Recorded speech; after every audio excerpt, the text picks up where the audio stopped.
China is taking television technology to a whole new level. Imagine an 8K TV created with cutting-edge inkjet printing technology. Now, picture this, a foldable 135-inch TV.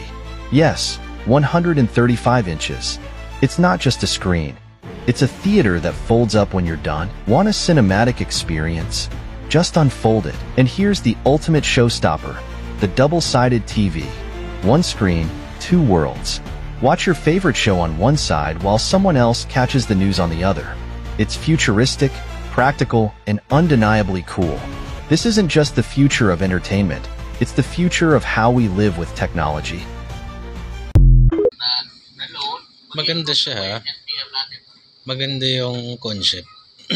Kaya lang, particularly yung double screen, hindi mo rin mapapakinabangan yung double screen kung naka-audio ka unless meron kang headset o may earpiece ka na nakakonekta rin sa TV.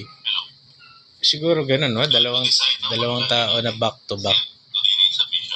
So pwedeng sa gitna na yung TV, no?